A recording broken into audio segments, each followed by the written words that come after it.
question of whose history is right. It's very difficult to change somebody's perception of history if that's the folktale or the history that they've been brought up with. So it's much more than just a battle of different contending ways of looking at history. Today it's about the geopolitics of Europe. And historical revisionism is an ideological struggle under which a lot of the power politics that influence our lives is now being played out. And it certainly explains much of the antagonism towards Russia, even though it's no longer a socialist country. The day of the crude Holocaust denier is largely over.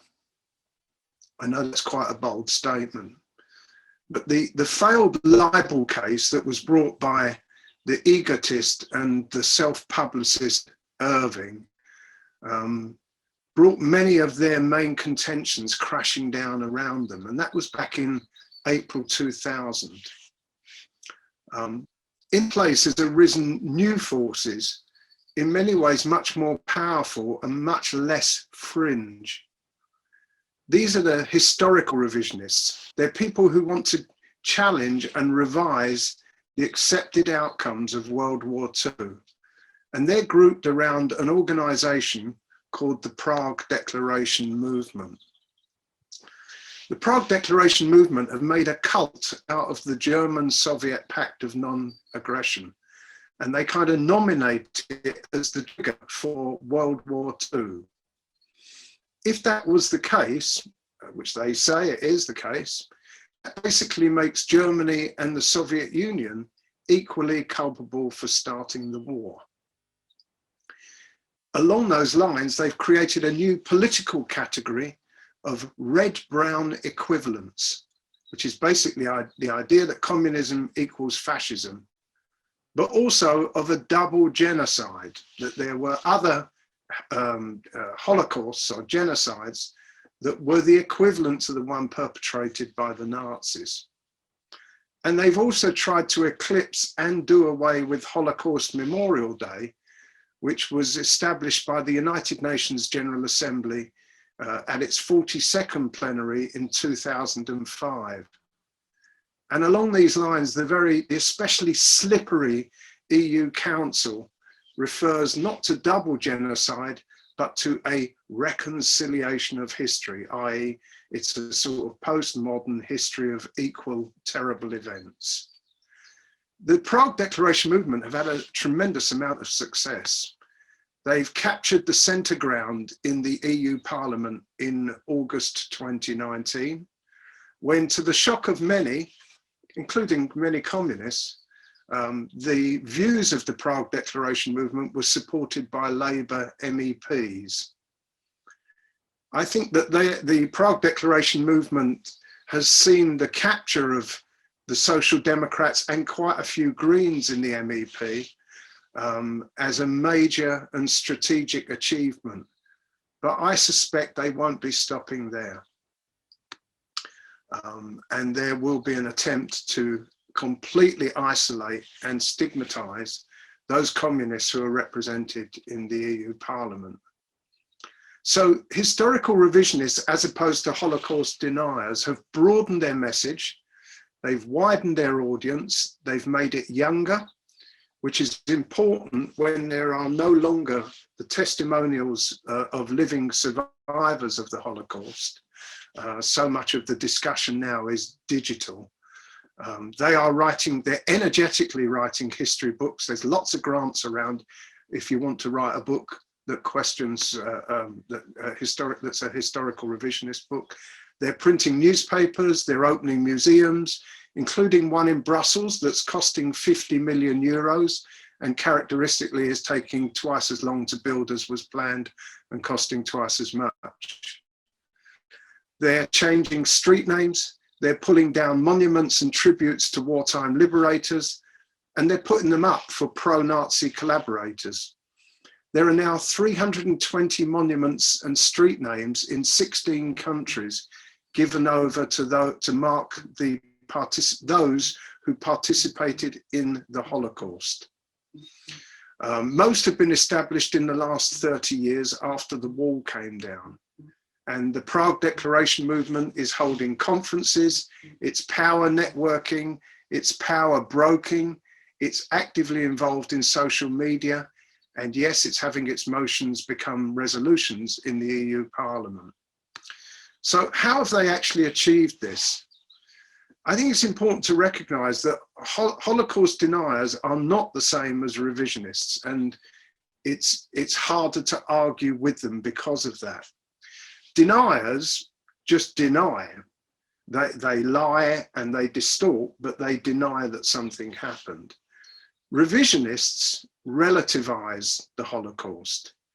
They will accept that something went wrong. They'll probably mumble about the numbers and then say that it was only one of many such Holocausts. Deborah Lipstadt called it the yes, but syndrome. And yes, but is now government policy in countries such as Poland, Lithuania, and the Ukraine. Fortunately not in Germany, which has an honourable role, an honourable record in accepting its role, and it is state policy not to deny or obfuscate the Holocaust. So revisionist forces have focused on that German-Soviet pact as the starting point of World War II. And this is the core of their argument. The pact was signed in August 1939, just days before the war began.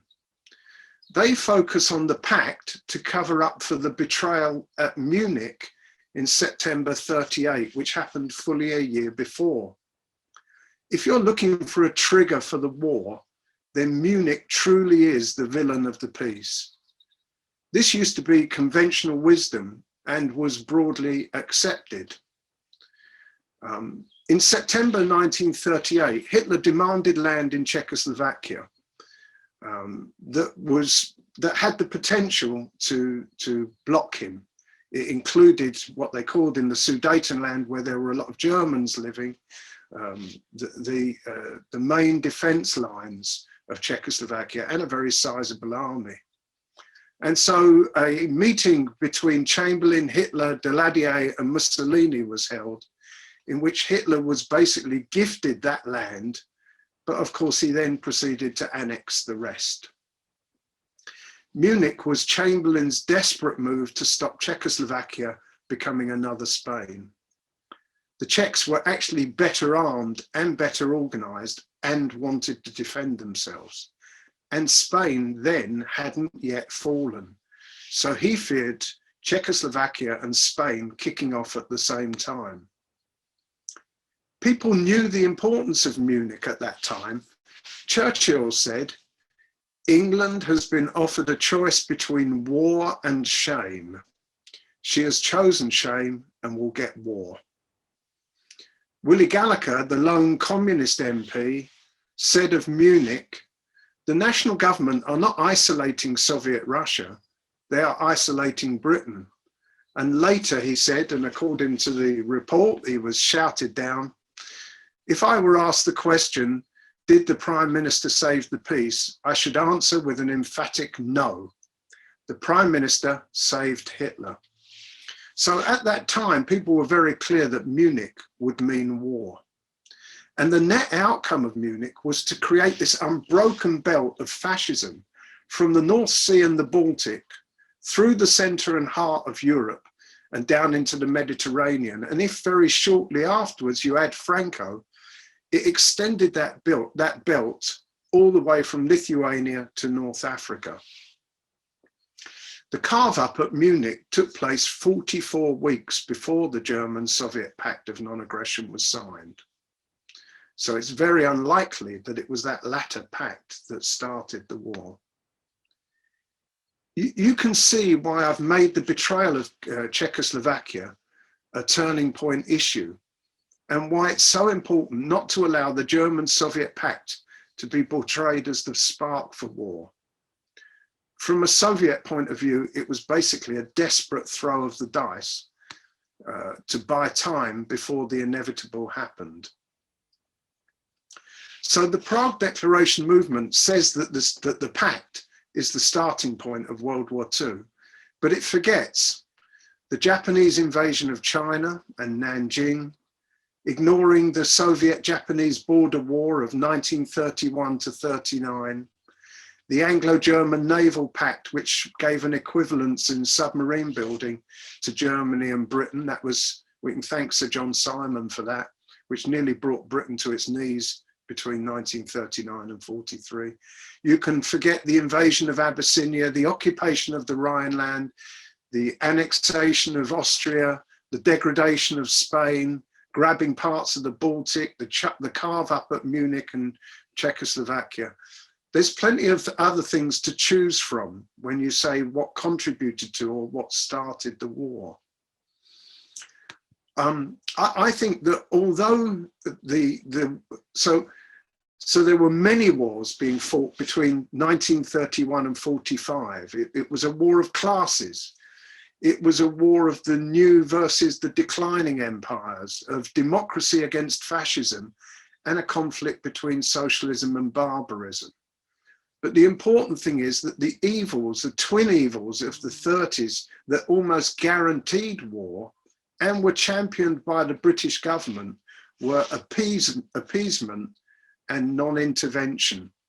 And that meant that time and again, Britain failed to defend the democratic countries or those who were facing fascist aggression.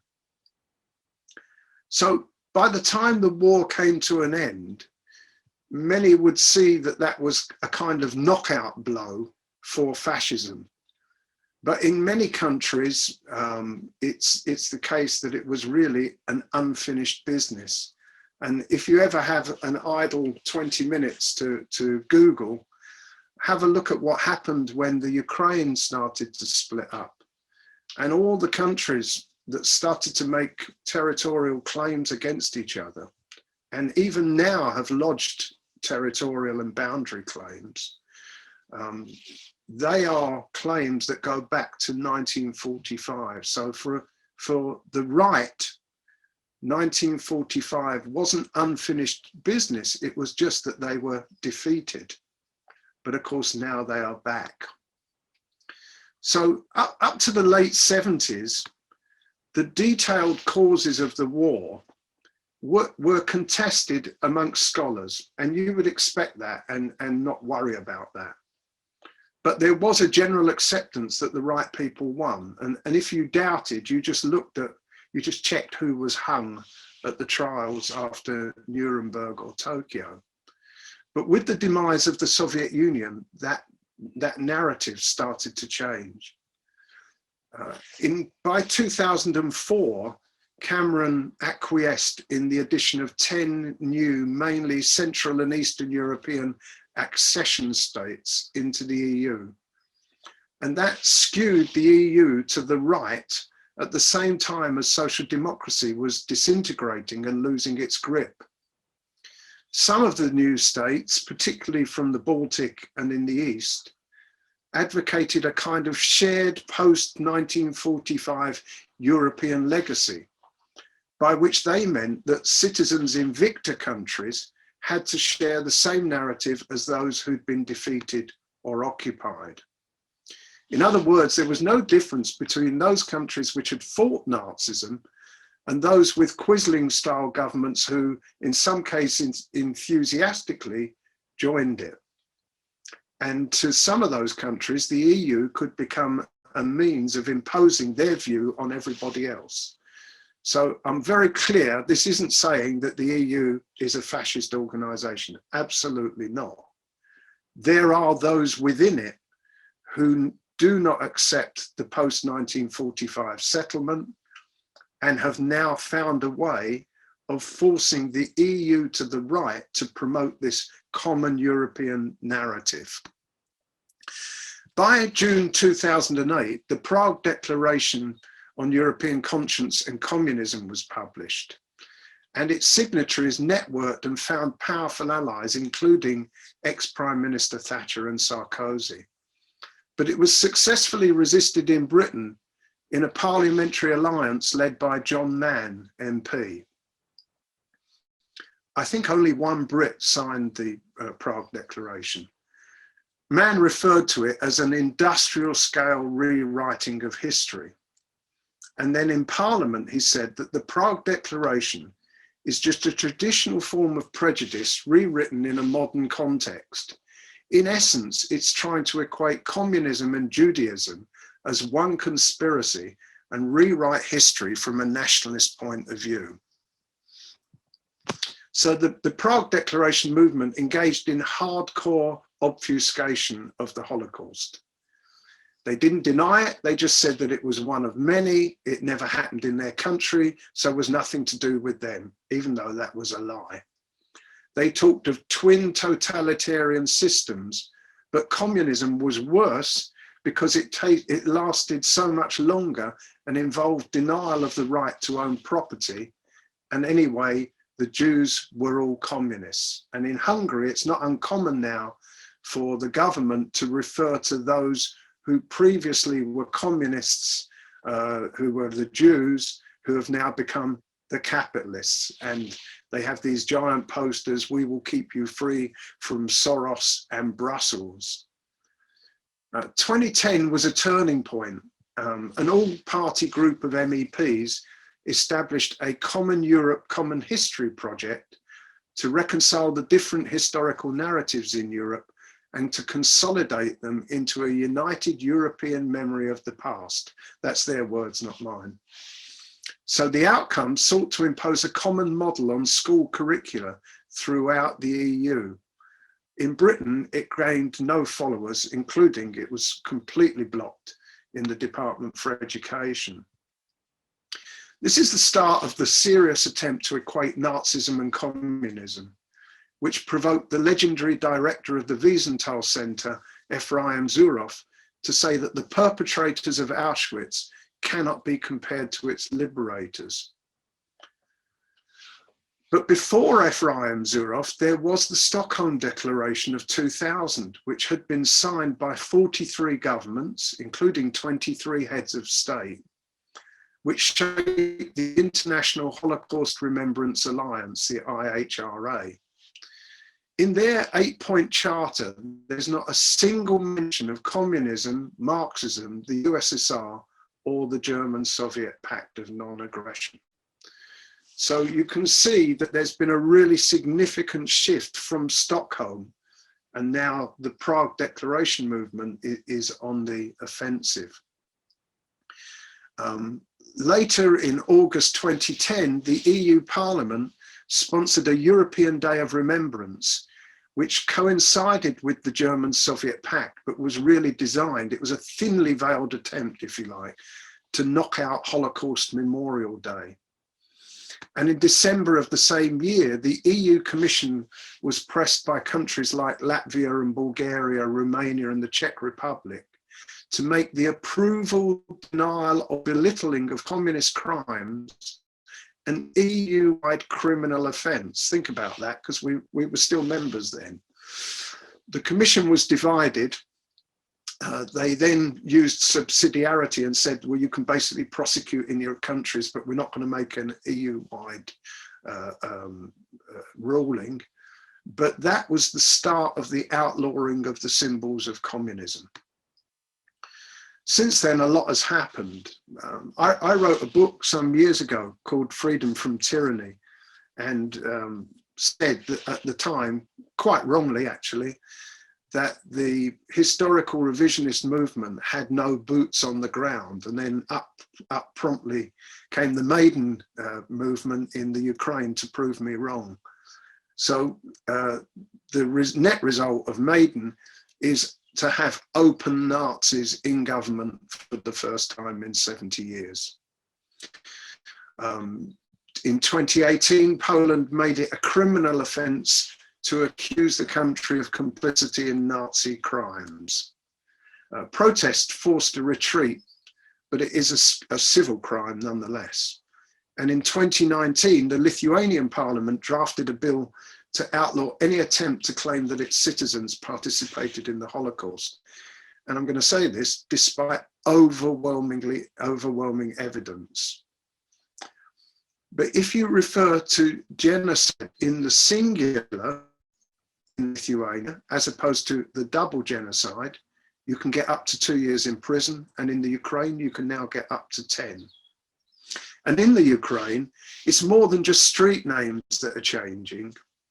It's Stepan Bandera has actually been restored with full government honors, and schools are named after him. So historical revisionism is no longer a sideshow, and it's strategic in the battle of ideas. It's much more than whose history is right. Many of the world standards, such as the United Nations Genocide Convention, which was established in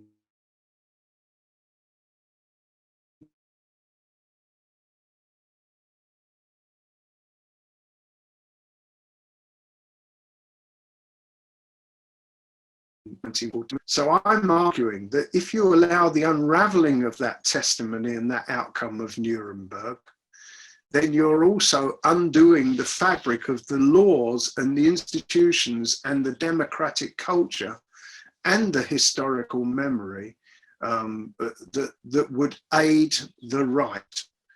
And if you undo that post-war settlement of ideas, you're also starting to unravel the boundary settlements as well. So it's a recipe for inter-imperialist and inter-capitalist rivalry, particularly in the East. So just finally, what can we do? I always say that if communists speak at a meeting on their own, which is a bad thing to do because I'm speaking at a meeting on my own, then we're doing things the wrong way. And I think that if you look where communist parties have been destroyed, labor movements very quickly are suppressed and minorities are left vulnerable to attack. You just have to look at the interwar years to prove that. Italy, Portugal, Germany, Spain, and then France. Press freedom is erased first, then parliaments can be broken. And this process is actually happening now in countries such as the Ukraine, Hungary, Romania, and Lithuania. And if it wasn't for the women of Poland, probably in Poland too. To fight effectively against the red-brown ideas and Holocaust denial and revisionism of a historical kind, I think we've got to bring together everybody under threat. Not just communists, not just socialists, not just the left, anybody that has a stake in it. It's interesting that when the comrades were advertising for this meeting, they picked a quote from John Mann, who I know has bad history with Corbyn.